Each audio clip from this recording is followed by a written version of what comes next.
EEC, the Energy and Environment Cabinet, is working closely with the city on this. Other areas are safe. Now, if you are in the suburbs, if you're in other parts of Louisville, you are as safe today as you've been any other day. The air is fine, your water is fine, but that immediately around the crash site, we're just trying to be very careful.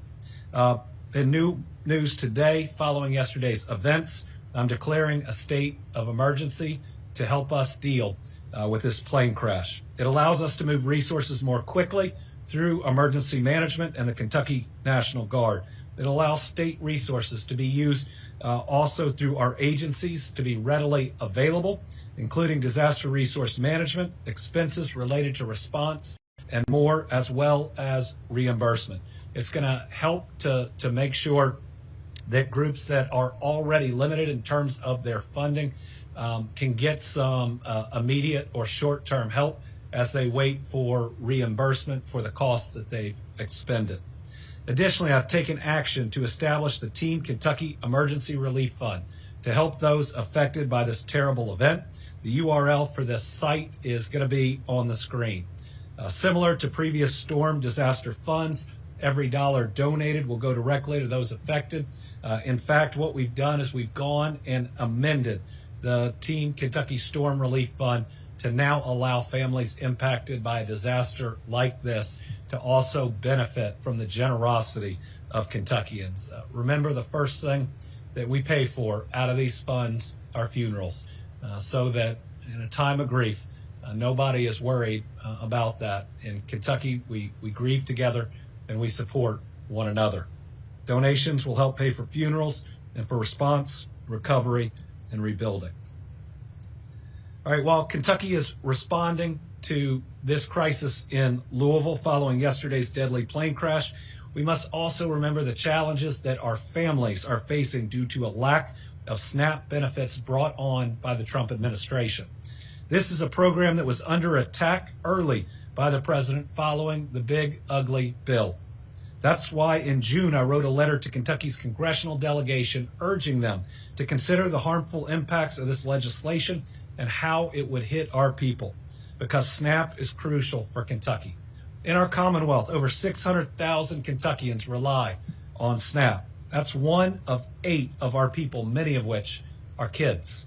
These families need this support to avoid going hungry. But on October 1st, the federal shutdown began, and this now, today, marks the longest shutdown in the history of our country. From the start of the shutdown, the president made it clear that this program would be at risk. In fact, the Trump administration stopped the federal government from paying out SNAP benefits for November and also stopped states from flowing state funds through SNAP to pay out those benefits. And that's despite the USDA's website saying that he could fund SNAP benefits even in a shutdown. Americans should never be a negotiating tool. And I am committed to taking action to do what we can to stand up for our people. So on October 20th, I announced that while we were exploring options for SNAP, we had 2 updates that would help many who rely on this program. First, after learning our area development districts had exhausted the nearly $10 million in funding for senior meals, I announced that we were able to move $9.1 million to help fund that program. It took a lot of work to find a solution. Thankfully, we did, and the General Assembly leadership agreed to move forward with that plan. That day, I also announced that for November during the shutdown, that we could cover the Temporary Assistance for Needy Families, or TANF program, that the federal government was not going to fund. That was about $12 million that's helping our people, many of which also get SNAP benefits. Following that update on October 24th, we received a letter from the USDA confirming what had already been threatened. The letter said it was suspending all November 2025 benefit payments for SNAP for approximately 42 million Americans that rely on them, and that the suspension would continue until sufficient federal funding was provided. Let me be clear. The president has both the funding and the authority to fund SNAP during a shutdown. In fact, every other president in every other shutdown has done so. People going hungry in this instance is a choice that this president has made. So on October 28th, I joined leaders from 24 other states and the District of Columbia in a lawsuit challenging the Trump administration over what I believed was an unlawful decision to terminate SNAP benefits. And Friday of last week, a federal judge agreed with us. They said the president had to either partially or fully fund SNAP for this month and moving forward as long as funds were available. And separately, in a different lawsuit brought by cities, a court said the president needed to fully fund SNAP benefits. But knowing it would still take time for the benefits to roll in, and knowing what the delays were going to be, and being worried that the president would do what he has announced, only partially fund SNAP. I signed an executive order directing $5 million to Feeding Kentucky food banks. Those dollars are going to be used by Feeding Kentucky. They're going to be distributed through the network of 7 regional food banks that work with all the others. Together, these food banks and their nearly 900 local partner agencies, food pantries, soup kitchens, and community programs serve all 120 counties.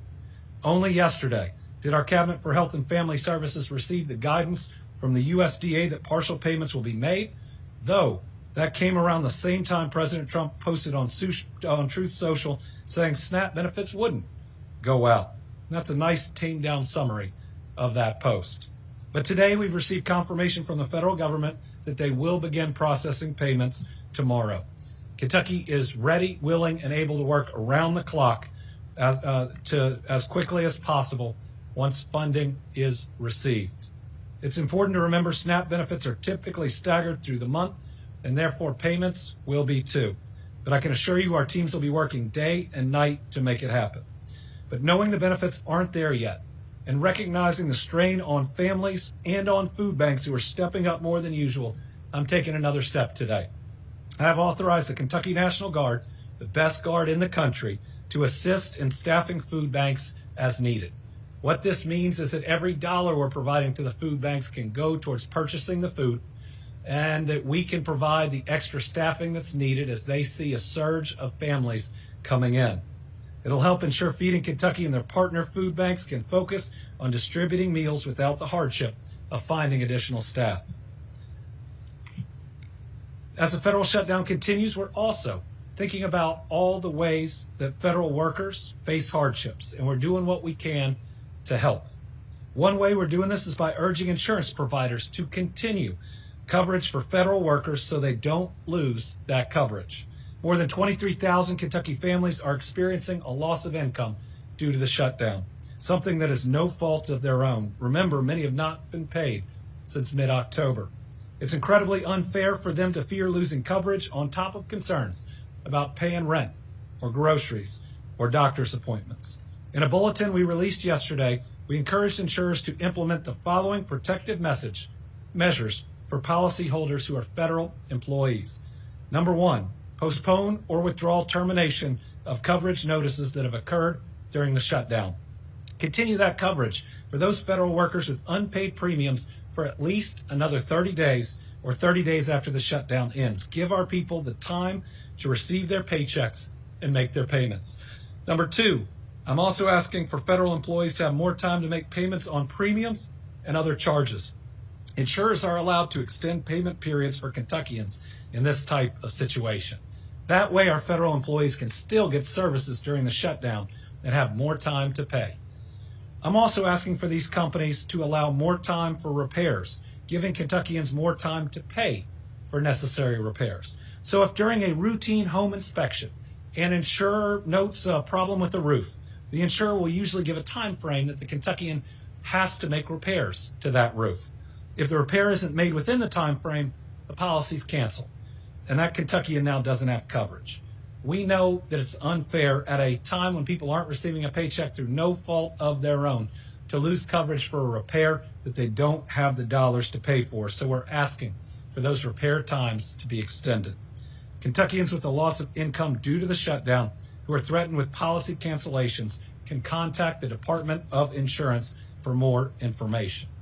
Additionally, the National Flood Insurance Program stopped writing new policies on October 1st due to the shutdown. This could have an impact on prospective homeowners whose mortgage company requires flood insurance to complete their purchase of a new home. To assist these buyers, the Department of Insurance has compiled a list of surplus lines of insurance that offer flood insurance coverage and a list of brokers who sell the insurance. Anybody who needs flood insurance can contact DOI's Consumer Protection Division for additional guidance. On the screen for those relief programs. So please,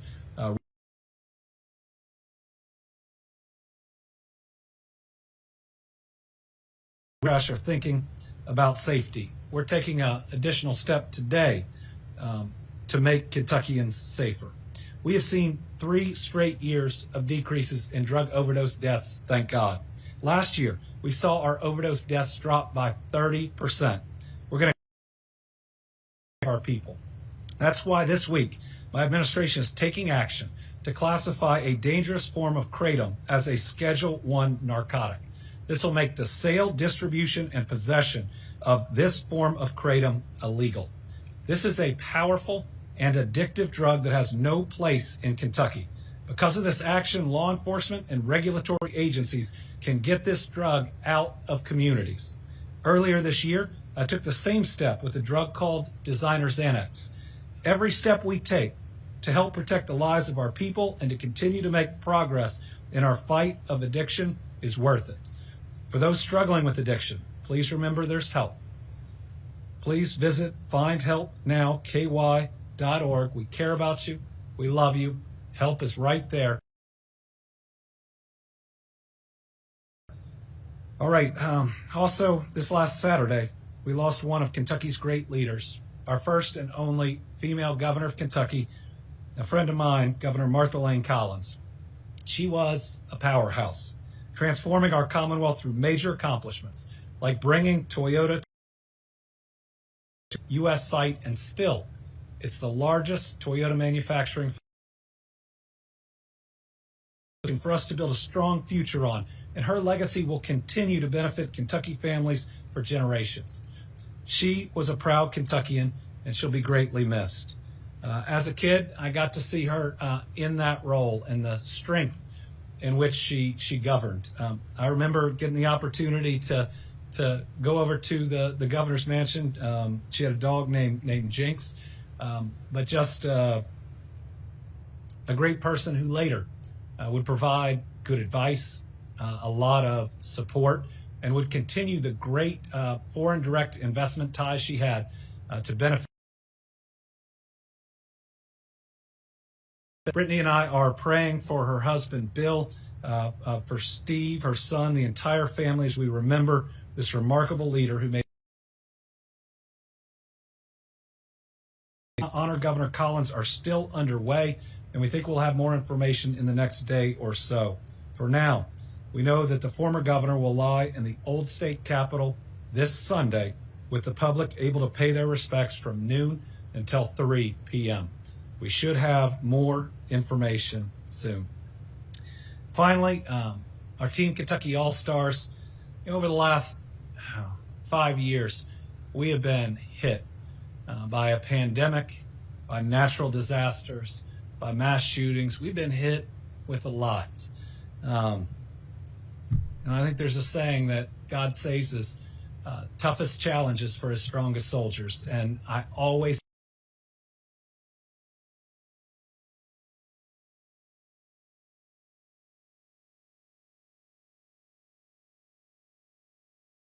immediately after, we always see the best of the best. After enduring flooding, that's neighbors carrying neighbors to safety.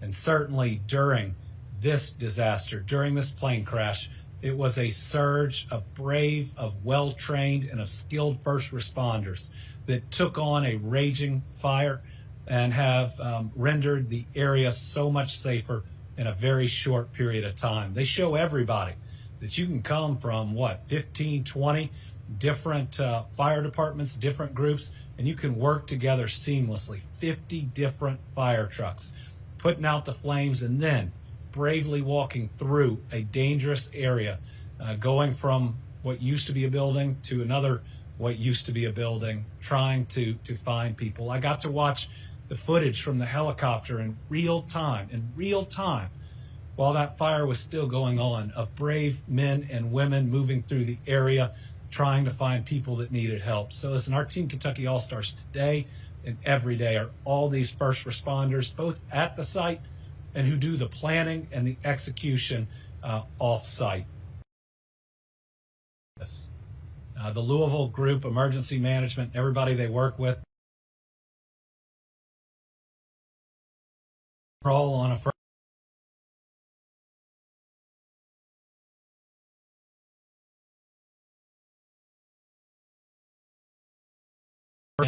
But I can tell the people of Kentucky that this group is the very best at what they do, and we are so blessed to have them. So they are today's Team Kentucky All-Stars.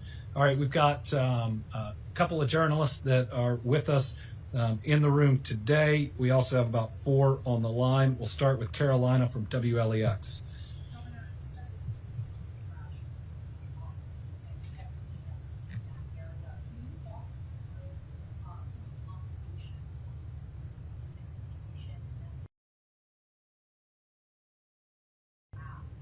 Yeah.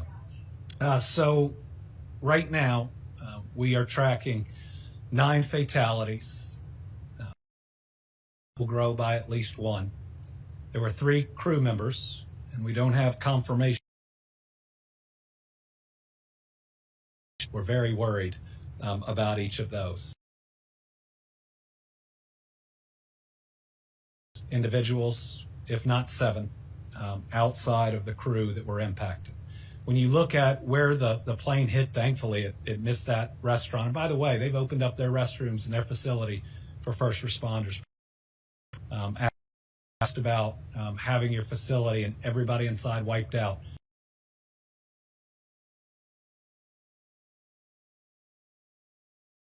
Two of the lesser populated businesses in the area. It hit the they have there and the tanks that they have. That made the valves did go off. It did cause, we think, extra smaller explosions, but it appears they may have operated as intended to prevent it from being worse. At different times, first responders did have to take cover because of what they were dealing with, but they were trained and ready and knew what was on site really quickly, really impressive to watch, and I was listening to it in real time. It then hit, I think it's called Grade A Auto Parts, which isn't just a store. It's more of a large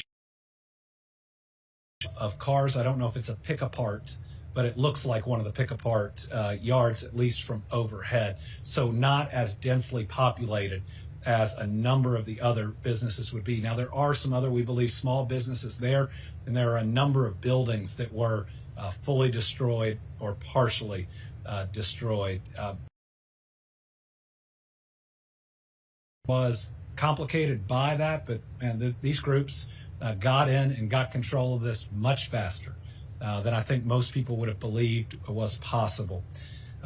This is very close to the Ford facility, very close. I was talking with their CEO, who we spoke directly, cares about the people in that facility, and Ford leadership has surged in. I think they'll be fully open by this afternoon, but was being very careful with their people. I mean, the images from just the back of their facility are incredible, and how close it is. The convention center, the livestock show is very close, and so people were coming in. Talked directly to their head of security, who shut down people coming in, got the information out there to take care of folks.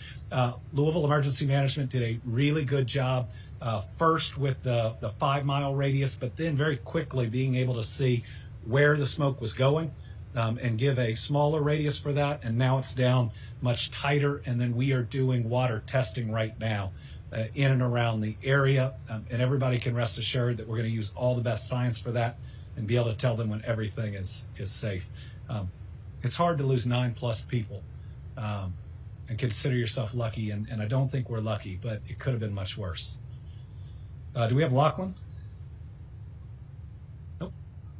Okay, Tom Latek is on the line.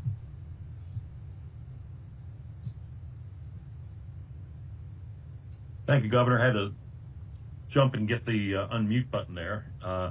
I would like to hear your take on the election results in New York, New Jersey, and Virginia, and what you think that might lead the 2026 midterms to. Well, as vice chair of the Democratic Governors Association, I'm very proud that last night we went 2 for 2, and they weren't close. Our gubernatorial candidates both made history. One flipping Virginia, becoming the first female governor of Virginia, winning by, I think, 15 points more than projected. And then Mikey Sherrill in New Jersey becoming governor. This is the first time there's been 3 consecutive Democratic gubernatorial terms in 60 years. Neither of these races were easy. I certainly was directly involved in very significant ways in both of them, but most of the credit should go to those 2 candidates who are great leaders. And the thing that I'm excited the most is that they will govern well.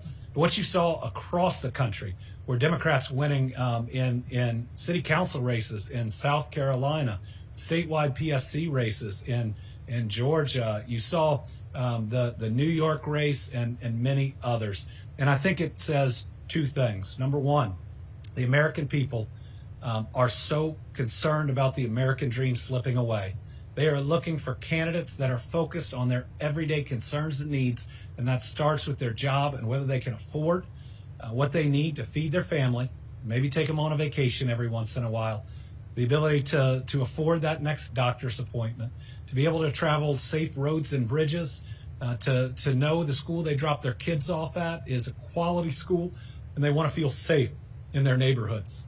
That's where the Democratic candidates were. That's how they ran, even across different parts of a political spectrum. That's what people were promising. And, you know, I'm putting it out there. I don't want it to be a secret because I think Republicans, independents, all those candidates should be running the same way. And maybe that's a way to heal the country, to bring everybody back in, to make these issues nonpartisan, and then not to move to the right or the left, but to move forward.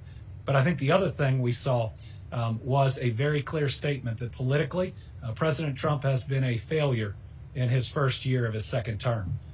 The president was involved in and lost the Wisconsin Supreme Court races. He was involved in and lost both of these governor's races. He even endorsed a non-Republican in the mayor's race in New York and lost. So I hope that this gives courage to people who've lacked it in Congress to do their jobs again. I'm not asking them to be a Democrat or an independent. I'm asking them to be a separate branch of government that believes in checks and balances and restores lawfulness to Washington, D.C. Just do your job. There's not a political advantage to not doing your job, and the people of the United States are watching. Okay, we've got WLKY. Okay, we have Sylvia Goodman.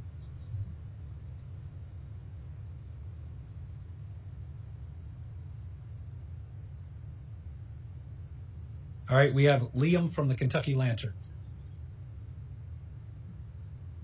Hi, Governor. Can you hear me? I can. Great. I have a little bit of context before I ask my question. There's an advocacy group called the Kentuckians for Energy Democracy that they say that have organized roughly 40 other organizations to sign on to an effort urging you to issue a executive order for a moratorium on stopping utility disconnections during the government shutdown until the next allocation of LIHEAP funding is made available to Kentuckians. The National Energy Assistance Directors Association, which represents state directors of LIHEAP programs, last month called for utilities to suspend shutoffs during the government shutdown. I wanted to ask a little bit of a 2-part question. Would you consider such a move? And second, what's your understanding of the status of LIHEAP funds in Kentucky, especially in the context of cuts to the federal LIHEAP office earlier this year? Yeah, let me get you where we are on LIHEAP. I'll certainly consider any information that is sent to me. that would help our people during the shutdown. I don't think that I have seen that petition, but if it's reached us, I will make sure that I do. Always willing to consider things that could help the people of Kentucky, especially those that work for our federal government and that aren't receiving a paycheck right now through no fault of their own. Okay.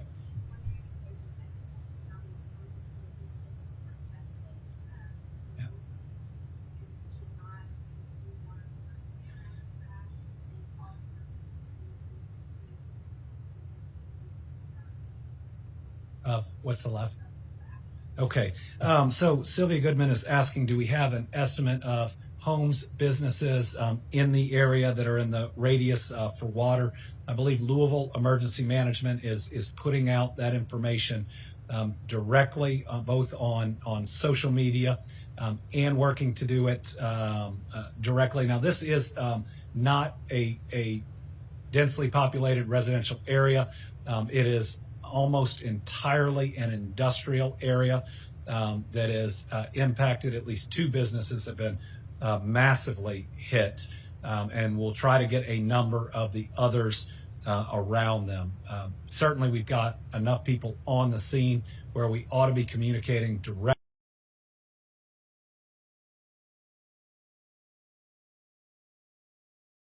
week with our Team Kentucky.